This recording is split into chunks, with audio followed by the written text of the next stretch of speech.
All right. So today we are going to go over 3 leg exercises. These are part of workout A in our structured routine. And it might not seem like a lot, might not seem like it's a super heavy day, and that's okay. That's by design. I'm also going to teach you how we're going to make the exercises harder using roughly the same modalities. So ideally, what happens is we're going to get exposed to not just the 3 exercises, but 9, because we're going to go make something harder, more difficult, more appropriate for your skill level, or we're going to make it more appropriate for your skill level and make it easier for you to accomplish the mission. So let's go. I'm gonna actually start with the hamstring curls. I like hamstring curls. A lot of people don't. They're like, this just crushes my hamstring. So the idea behind hamstring curls is this: we're gonna go and do an exercise where we're gonna bring in our heels to our butt with our hips up as high as we can, and then from that position, okay, I'm gonna get glutes also recruited. So it's not just this, right? But it's the glute and the hamstring tie-in. So I'm going to get my setup is pretty close to the end, right? My butt is pretty close to the end. And then I'm going to bring my heels towards my butt. At the same time, I'm doing hip extension. And you can use your arms to help, okay? If this is a problem, meaning your hamstrings are cramping, what you're going to do, just move to the side and work on another exercise. We can also do negatives, but I think another exercise might be helpful to learn, right? So everyone usually at this point, we've checked off that they can do the glute bridge. So not the question. So we're going to do a glute bridge, but a glute bridge walkout. So I'm going to challenge you to get some length in your hamstrings, okay, while maintaining tension.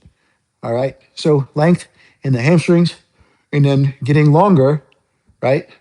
So a longer lever, ideally we get all the way out. So my butt's off the ground and I'm pushing and developing force down into the ground and then kind of crawling back up. All right. So that would be exercise 2. Now, if the hamstring curl is still hard, okay, and that glute bridge walkout is out of the question, honestly, I would use a Swiss ball. You might be like, a Swiss ball is harder. It's more unstable. You're up elevated, right? So your angle of attack is different than on the floor. I also find it's easier to push down. So you're actually pushing down and lifting at the same time. For a lot of people, it becomes easier to manage. So the hamstring curl versus the glute bridge walkout versus the Swiss ball hamstring curl. Big fan of all 3. Just depends on your level of skill and strength. Next, we're going to do what's called an in and out drop. I'm going to show you the weighted version first. Sometimes I've seen these called gate swings.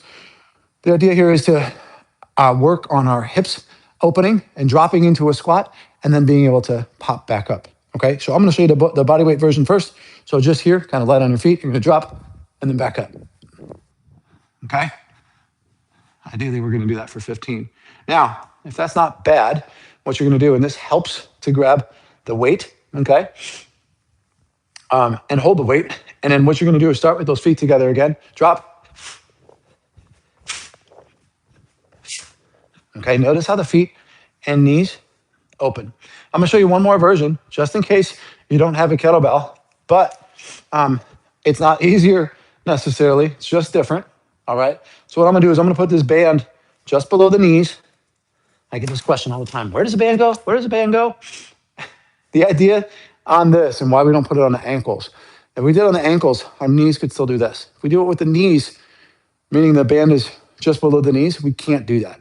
So you're not gonna be able to do the exercise. So the idea here is to get that same pattern and that same push. Okay, so we really get a lot more hips. So you're gonna push. Okay, so there's that push. So it should look the same, right? So ankle below the knee, not ankle outside the knee. Okay, there's your in and out drop. For a lot of people, if they're feeling like, man, I just want to lift more weights today, do a sumo.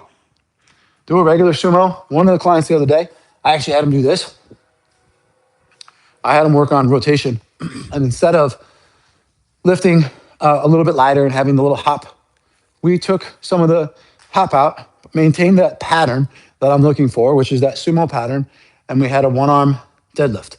So here, push back, show you from the side, okay? So we're gonna get this sensation where you're pushing back from your hips, okay? Standing up tall. Okay, so a little different sensation, right? But we're still getting that sumo pattern. So I think sometimes people get lost in the goal, right? And the goal here is to get the three exercises. So the hamstring curl, which we've gone over, the glute bridge walkout, or the hamstring curl on the Swiss ball. The second thing would be the in and out drop, whichever pattern and version that's appropriate for you. And then the third version is the lunge sequence that we're going to do. But I digress. The most important thing is to feel like the exercise is appropriate for your an appropriate enough challenge for you. I think if you're getting out of the exercise and you're like, I don't feel that, we can fix it. We'll fix it. That's it. That's the idea, because the intent behind the exercise really matters. So I try to explain to people that sometimes you don't. It's not about lifting and doing sumo deadlift and doing regular deadlifts and all the time. Sometimes we change the variation, and that's by design. So next, we're going to go into a lunge sequence. I'm going to go over both. So ideally what happens is you master the curtsy lunge, okay, or the cross under lunge, and we're going to do it with a weight, okay? That would be version 1.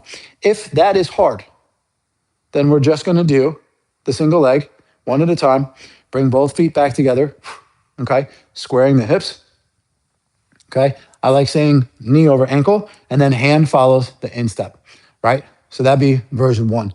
Then, if that's not bad, I'll show you the kettlebell. So just again, the same concept, but dropping here. The issue with the kettlebells sometimes is the distance of the kettlebell, right, to the ground. All of a sudden, it's a little bit low, and so my path has changed. That's where I bring the actual kettlebell up and hold it up. I think it's an easier range of motion to get, technically harder, but it's an easier, like, all right, I'm checking off that the range of motion looks the same as when I'm doing body weight. All right, now, if you can handle that cross under lunge with a weight, then you're ready for the final exercise, the final evil boss. And that is the cross under lunge to the crossover lunge. Why do I like this? It's a diagonal pattern, okay? And we have to slow down. All right. So it's not a step ball change. We're not dancing, but it can sometimes feel like that. So what I'm going to do is I'm going to show you without weight, and then I'll show you with the weight. So you're going to go a cross under lunge. Okay. So I'm going to go here and then a cross over. Okay. So cross under, cross over. I'll show you from the side. Okay. So I'll go this way now. So cross under, cross over. The key here, and what you'll notice some people do, is they try to turn the toes. Okay? We're watching the ankles to tell us if we're actually doing this exercise. Let me say that one more time a different way. If I do this exercise and I go to do my curtsy lunge and I turn out this way, I have essentially a reverse lunge, so I'm not really doing my curtsy. And then if I do this way and I'm turning this way, then I'm doing a forward lunge. So the ankles are going to tell us if we have the stability necessary to do the exercise. I'm going to tell you that a lot of people can, but they're going to have to start with body weight. And then they're going to say, is the goal of this exercise to go heavier, or the goal of this exercise to do more reps? And I'm going to say this. I like sets of 8. So 8 and 8, 8 and 8. It's a lot of reps. Okay, 32 reps. Just body weight as a challenge for you to start off with. Now, you might be like, well, that's not really a leg, like a heavy leg day. I got it. The next workout, right, has trap bar deadlift, high pulls, and a couple other things. So sometimes, again, the idea isn't just to destroy the legs as much as possible. Some people might disagree. That's okay. But I'm going to show you this. I'm going to go 3 reps on each one, and then we'll sign off. But this is the 3 exercises for today. Getting the hamstring curl, versions of it. Getting the in and out drop, or a version of it. And then finally, the cross under to the crossover. And I'm going to actually bring it up because I want to get more range of motion. See how I'm staying square? So under, and then over. Under, try to move over.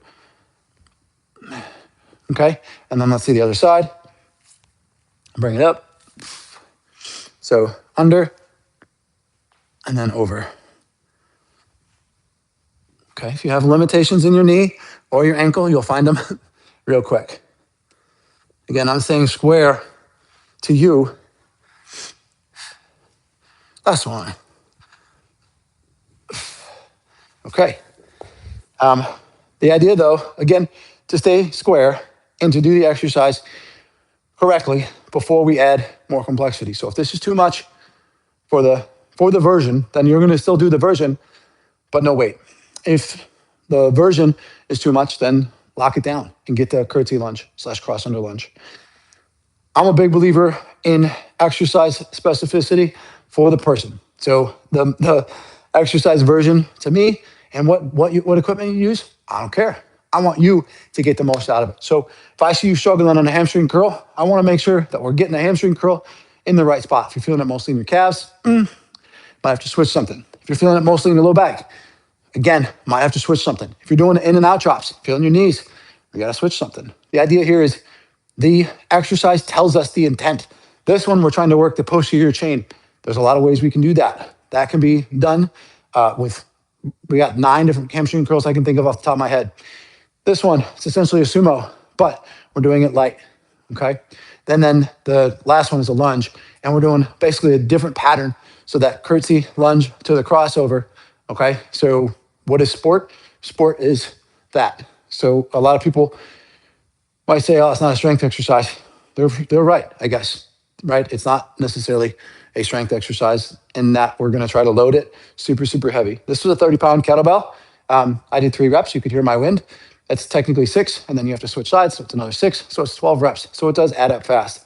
But again, the intent here is control and stability, and that's what we want out of the exercise. So every exercise has a different outcome that we want from the exercise and for the client. I think when you look at these exercises and you're looking at which exercise is right for me, which exercises should I be doing, which exercises are safe for me, I think there's always a question of, right, if you take the simplest movement patterns and load them appropriately, they should be safe. And then if they are, quote, easy, then we change either the loading pattern, right? So you can maybe do less reps and you're more challenged, or change the variation of the exercise. So that's the leg day. In about 5-10 minutes, I'm going to log back on and we're going to go over the upper body exercises. I think there's about 4. Go over the upper body exercises from the March workout A. Big fan of some of these variations, pulling from bodybuilding, pulling from strength movements. I think you're going to like it. So stay tuned for that. I'm Coach Kev. Go ahead and like this video, comment, let me know where you're from or how this was helpful, how I can help. Talk to you soon.